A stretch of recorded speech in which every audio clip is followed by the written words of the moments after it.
اضرب اضرب اضرب اضرب. إنا لله وإنا إليه راجعون.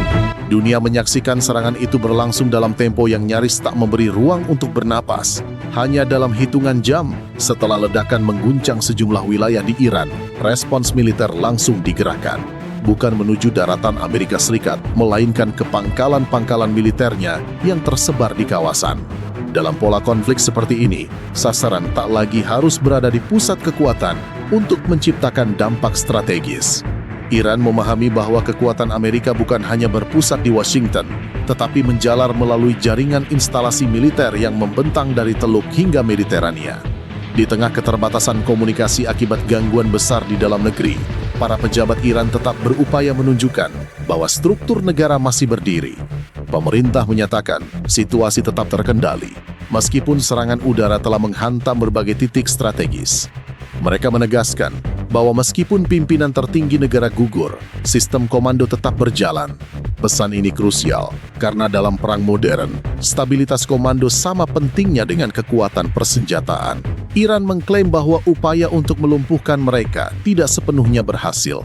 Kurang dari 2 jam setelah serangan awal balasan diluncurkan, rudal diarahkan ke target yang dinilai relevan dengan operasi militer terhadap mereka. Sasaran mencakup instalasi militer Amerika di kawasan, serta sejumlah titik di Israel. Kecepatan respons menjadi penegasan bahwa struktur pertahanan mereka tetap utuh. Namun konflik ini tidak lahir dalam ruang hampa. Serangan terjadi saat proses diplomasi masih berlangsung. Iran menyatakan pembicaraan dengan Amerika Serikat yang dimediasi oleh Oman menunjukkan perkembangan. Bahkan tim teknis dijadwalkan bertemu dengan Badan Energi Atom Internasional untuk membahas solusi teknis terkait program nuklir. Dari sudut pandang Teheran, keputusan melancarkan serangan di tengah kemajuan negosiasi memunculkan pertanyaan besar tentang niat pihak lawan. Disinilah narasi konflik mulai terbentuk. Iran menyebut tindakan militer tersebut sebagai agresi yang tak dapat dibenarkan, sementara balasan mereka diposisikan sebagai bentuk pertahanan diri.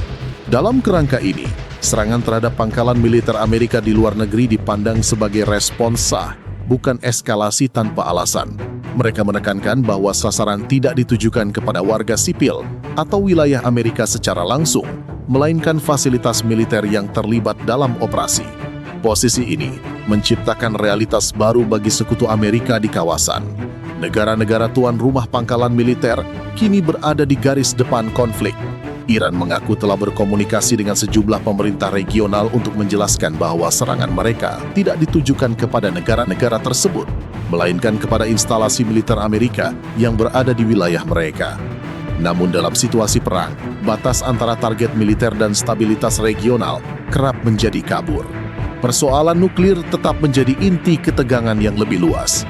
Iran menegaskan bahwa mereka tidak mengejar senjata nuklir, tetapi menolak melepaskan hak pengayaan uranium. Bagi mereka, pengayaan bukan sekadar proses teknis, melainkan simbol kedaulatan. Mereka menyatakan kesiapan menerima verifikasi internasional guna memastikan program tersebut bersifat damai. Namun menyerahkan kemampuan itu sepenuhnya dianggap sebagai bentuk tunduk pada tekanan eksternal. Dalam konteks militer, Iran juga menegaskan bahwa rudal mereka tidak dirancang untuk menjangkau daratan Amerika. Jangkauan itu sengaja dibatasi dengan fokus pada pertahanan regional. Meski demikian, kemampuan yang dimiliki cukup untuk menargetkan instalasi militer di kawasan, termasuk pangkalan Amerika dan sekutunya. Dengan demikian, konflik dapat berlangsung tanpa perlu melibatkan serangan langsung ke tanah Amerika.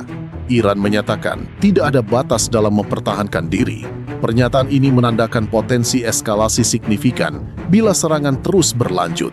Namun mereka juga membuka pintu deeskalasi dengan syarat agresi dihentikan lebih dulu. Sikap ini mencerminkan kombinasi kesiapan militer dan jalur diplomatik. Di tingkat internasional, Iran mengklaim telah berkomunikasi dengan Rusia, China, serta beberapa negara Teluk untuk mencari jalan keluar yang dapat mengakhiri konflik tanpa mengorbankan martabat nasional. Bagi Teheran, mengakhiri perang bukan sekadar menghentikan tembakan, melainkan menjaga posisi strategis. Sementara itu, dampak balasan mulai terlihat di wilayah Israel. Sistem pertahanan udara diaktifkan untuk mencegat rudal yang masuk, meskipun sejumlah kerusakan tetap dilaporkan. Kejadian ini menunjukkan bahwa meski diserang, Iran masih memiliki kapasitas melancarkan serangan balasan. Di dalam negeri, pemerintah berupaya menenangkan masyarakat dengan menegaskan bahwa negara memiliki sejarah panjang menghadapi tekanan eksternal. Pesan yang disampaikan jelas, Iran akan bertahan, bahkan bangkit lebih kuat setelah konflik ini. Kepada Amerika Serikat, Iran menyatakan tidak menginginkan perang, tetapi siap menghadapinya jika dipaksakan. Mereka menegaskan deeskalasi hanya mungkin terjadi jika serangan dihentikan. Tanpa itu, respons akan terus berlanjut sebagai bentuk pertahanan diri. Pada akhirnya, konflik ini bukan hanya soal program nuklir atau rivalitas geopolitik.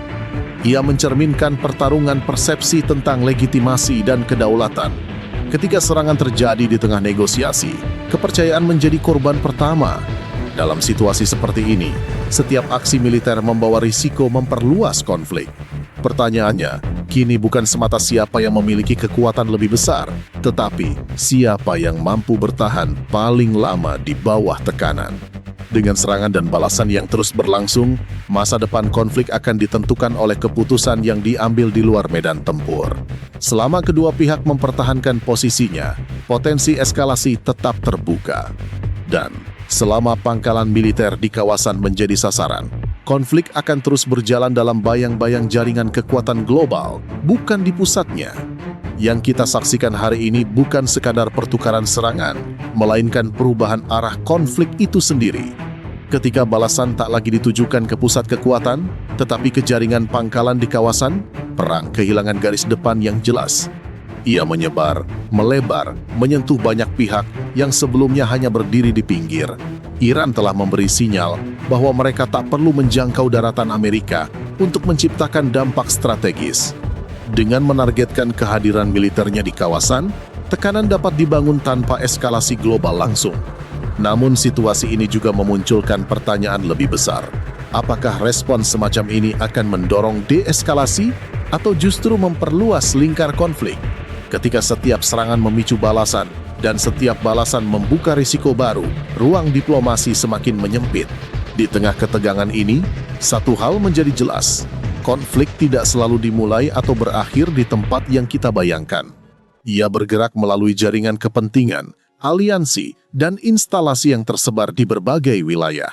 Menurut kalian, apakah konflik ini akan berhenti pada fase saling serang di kawasan atau berkembang menjadi konfrontasi yang lebih luas? Tulis pendapat kalian di kolom komentar. Karena dinamika seperti ini tak hanya ditentukan oleh kekuatan militer, tetapi juga oleh bagaimana dunia merespons setiap langkah yang diambil